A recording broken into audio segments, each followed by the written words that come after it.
He kissed me goodnight and said, "See you in the morning." But I never saw him again.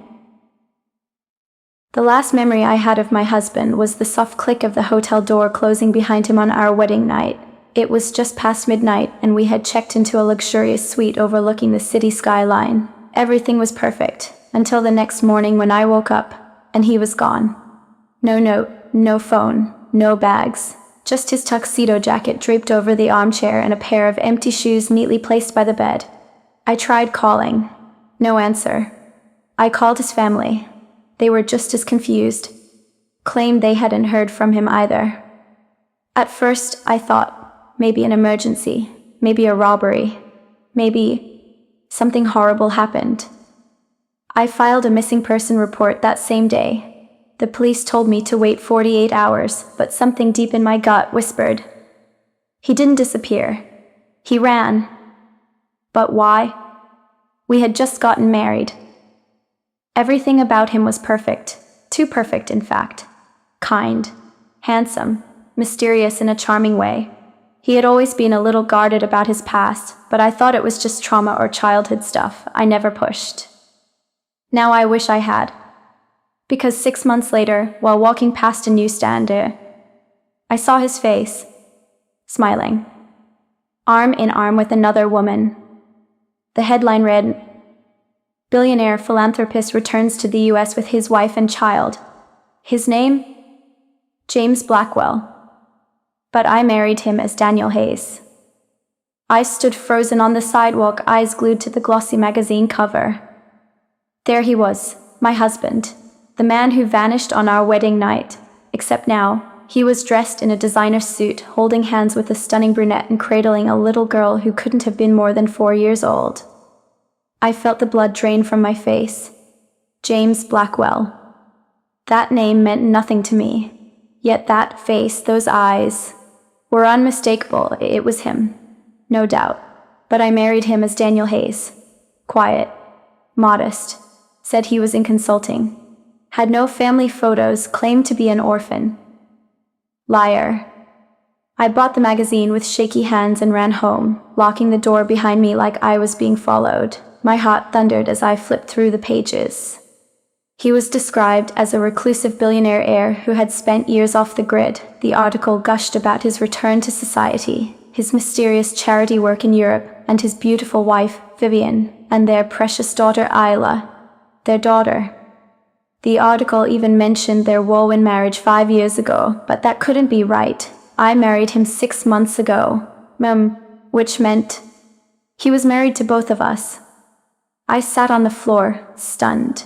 My memories flashed like lightning, how he avoided cameras, how he always insisted on paying cash, how he never let me meet his coworkers. I thought it was romantic, private. But now, it was clear, he was hiding. I searched public records for James Blackwell. His profile was sanitized, all business press releases, no social media, but I found one clue. A gala next month, black tie, public event. He was listed as a keynote speaker. That was my chance. Not to confront him with tears, but to expose him. With proof. I still had our marriage license, the hotel receipts, photos from our wedding. And most importantly, I still had the one thing he never thought I'd use. My voice. In the weeks that followed, I prepared in silence. While the world praised James Blackwell as a humanitarian and loving husband, I became a ghost in my own story, watching, collecting, calculating. I dug up every piece of documentation from our short-lived marriage, digital receipts, guest lists, our marriage certificate, even text messages, dozens of sweet nothings and promises, each one now feeling like a brick in a carefully built lie. I also began studying Vivian, his other wife. From what I could find online, she was a former fashion model turned lifestyle entrepreneur.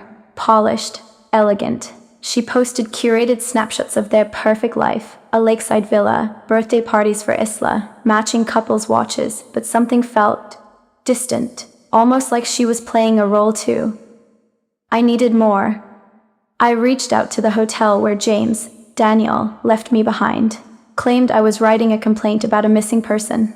After some back and forth, they emailed me their security footage from that night. And there it was. Timestamped, eh? Him, walking calmly down the hallway. No rush, no panic. Just a man leaving behind a woman he had no intention of seeing again. He didn't look back. That hurt more than I expected.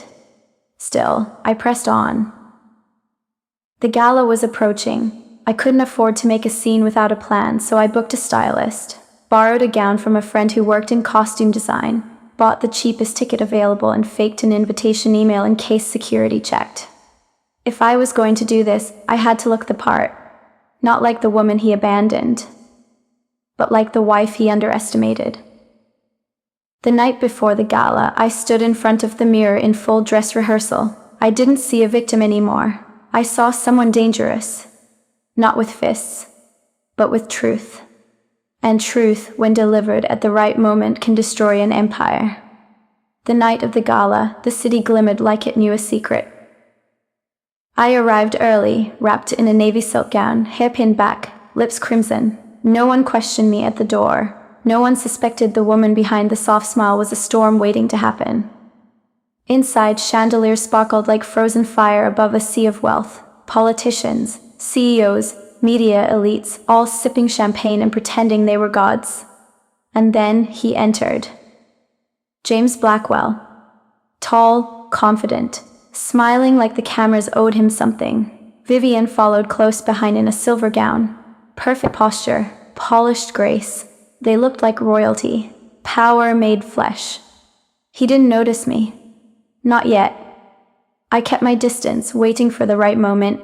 The host took the stage, welcoming everyone. Toasts were made, applause followed. Then came the announcement. Please welcome our keynote speaker, Mr. James Blackwell. He stepped up, applause raining down. I moved slowly through the crowd, positioning myself near the stage. The world around me blurred as his voice filled the room. Calm, charming, rehearsed, talking about integrity, about doing the right thing. I wanted to scream. But I waited. Waited until the lights dimmed slightly, until the room was quiet, until the lie was thick in the air. Then I stepped forward and spoke, loud enough for the mic to catch it. Tell them about your other wife, James. Silence. All heads turned. His eyes met mine. He froze. Vivian stared at me confused until I held up a framed photo, me in a white dress, him kissing my forehead, our wedding day. Gasps echoed across the ballroom. I stepped forward, calm. 6 months ago, you married me under the name Daniel Hayes. Then you vanished. Now you're here, pretending to be someone else.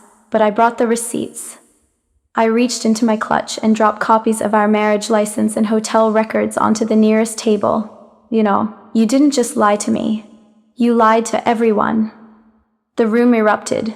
Some people gasped, others whispered like fire rushing through dry grass.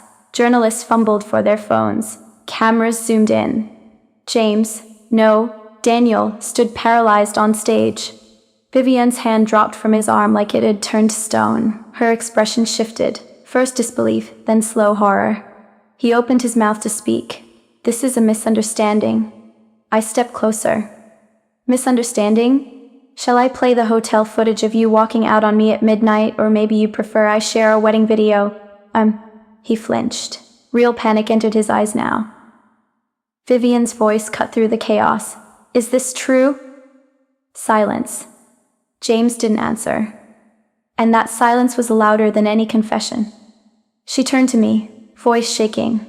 When did you marry him? 6 months ago. Bali. He said he had no family, no past, no secrets. Her eyes widened. He told me he was overseas for work. He sent videos of fake conferences, photoshopped meetings. Gasps turned to murmurs. People were filming. James backed away from the mic, muttering, "Security." But no one moved. Even the guards stood still, unsure whom they were supposed to protect. He looked around, once a king among sheep, now cornered. He made a run for the exit, but someone grabbed his arm. A camera crew blocked the door. "Mr. Blackwell, is it true? Are you living a double life?" I took one last step toward him, calm, collected. You taught me something, James, that the truth is only powerless when it stays silent. Tonight, it screams. He looked at me. No more charm, no more lies. Just a man who finally realized he couldn't outrun the person he abandoned. And in that moment, he wasn't the man in control. I was. I didn't sleep that night. Not because I was restless, but because I didn't need to. The moment I walked out of that ballroom, I didn't feel small anymore. I didn't feel like the girl left behind in a hotel room, wondering what she did wrong. I felt seen, validated, whole. By sunrise, the story had exploded. James Blackwell exposed as bigamist at Live Gala. Wife #2 shocks society with proof of secret marriage. Daniel Hayes, James Blackwell. Every news site had a different spin. Social media lit up. People debated who the real wife was, who the victim was, whether he should be arrested. My face was everywhere, next to his, in split screens, reaction videos, TikToks, commentary channels. But none of that compared to the email I received at 9:06 a.m. Subject line: Hi. You ruined everything. It was from him. The body of the email was short. I told you I was trying to protect you. Now look what you've done. If you want to talk without destroying us both, meet me. 1 hour, no cameras. There was an address, a rooftop bar in Midtown. I stared at the screen. Anger boiled in my throat, but curiosity whispered louder. Protect me? From what? From himself? I told myself I wouldn't go. Then I went anyway. When I arrived, he was already there, dressed in a plain gray hoodie, no bodyguards, no fake name tags, just James. He looked at me like I was a stranger. You were never supposed to find out, he said. About what? I shot back. That you're a liar, a con artist, a coward. He sighed. About her. Her? I narrowed my eyes. You mean Vivienne? He shook his head. No, not her. The first one. My stomach dropped. There's someone before me? His voice dropped low. There's someone before both of you. I stared at him, blinking. What do you mean? The first one? He didn't answer right away. He just looked out over the city skyline like the truth was too heavy to speak in full. Her name was Celia. We met in London. She was older, powerful. She taught me everything I know. How to build an image, how to hide money, how to disappear when necessary. His voice was distant, almost haunted. We got married when I was 23. She introduced me to investors, connected me to political donors, but she had enemies. Dangerous ones, the kind who don't forget betrayal. She vanished before I could even understand what happened. I leaned forward, arms crossed. So what? You decided to vanish into other women's lives instead? He looked at me, eyes sharp. No, I tried to reinvent myself. Daniel Hayes was a cover identity, a way to lay low. And then, I met you. His voice softened. You were different, real. I didn't expect to fall for you. I laughed bitterly. So you loved me, then walked out after our wedding night? I was warned. Someone from Celia's world left a note in my room. Said if I stayed, you'd get hurt. I wanted to believe it. I wanted to cling to that sliver of humanity in his voice. But too much damage had been done. You lied to all of us, I said quietly. Vivienne, me, the media, the public. You created lives and burned them as if none of us were real. He didn't deny it. Instead, he said something worse. There's one more thing you need to know. He reached into his coat and handed me a flash drive.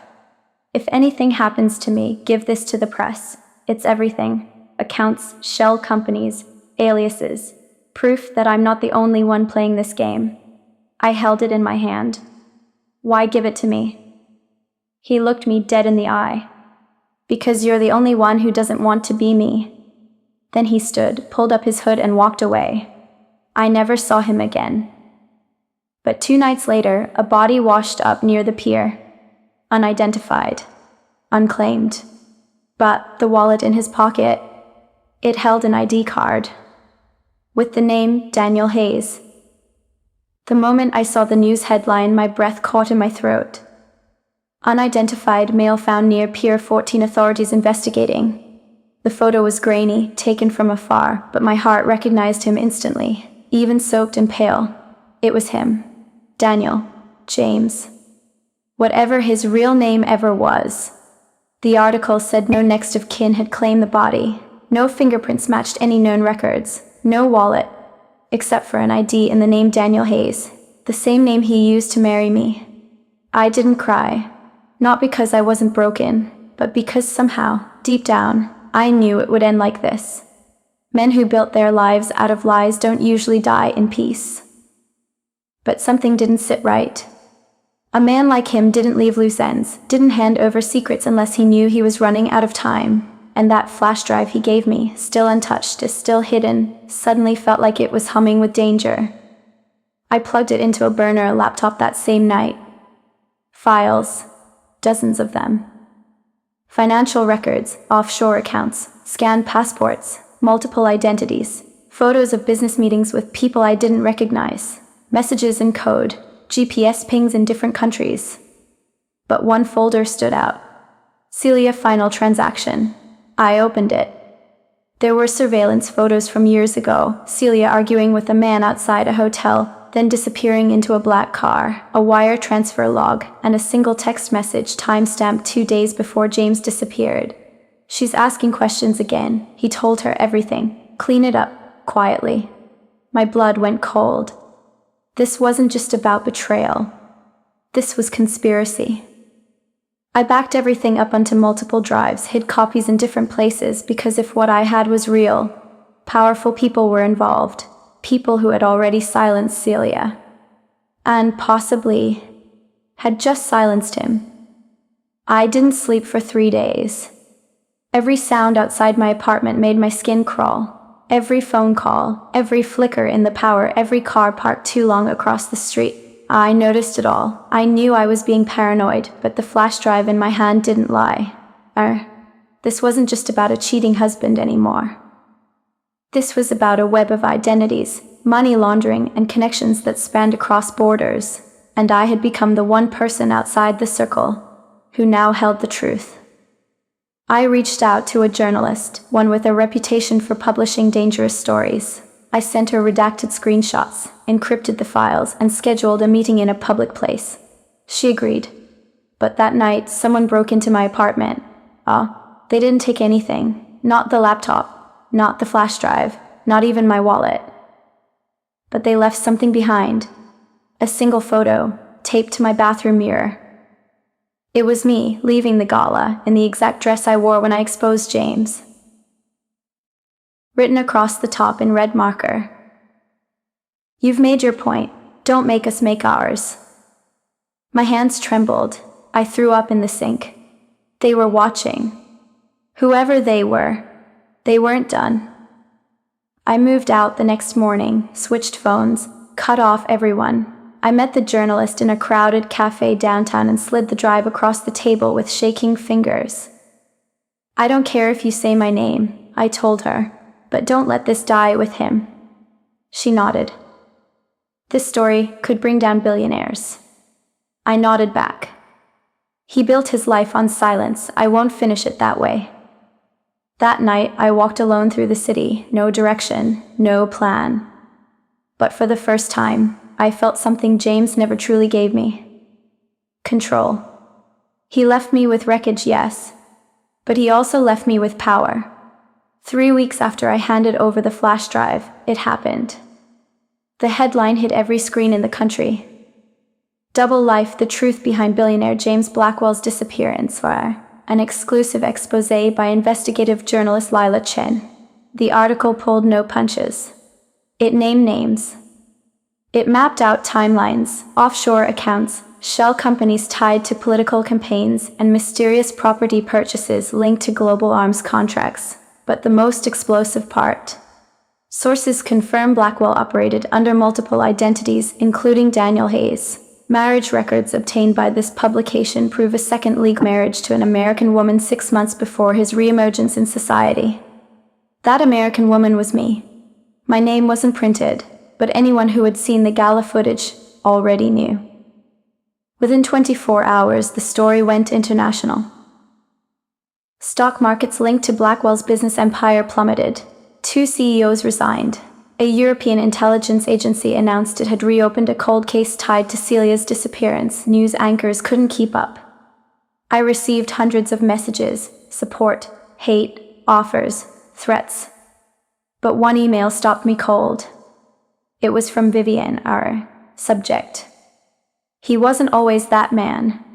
The message read, "I don't know who he really was anymore, but I loved the version he showed me. I believed him, until the very end.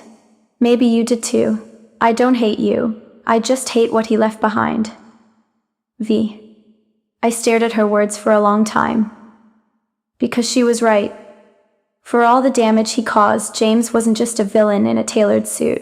He was a maze of intentions, some cruel, some maybe even genuine. And I was tired of walking through that maze. So I did the only thing I could do. I told the journalist to publish my name, to put my face with the truth. No more secrets. No more shame. The day my face hit the front page, everything changed. Suddenly, I wasn't just his wife. I wasn't just the woman at the gala, or the girl he abandoned. I was the woman who exposed a lie so big, the world couldn't ignore it. Some praised me. Others called me a homewrecker, a liar, an opportunist. But I didn't care anymore, because I had already survived the worst thing a person can survive, being erased and then having to live with the echo. Interviews came next, talk shows, podcasts, even a streaming deal for a docu-series.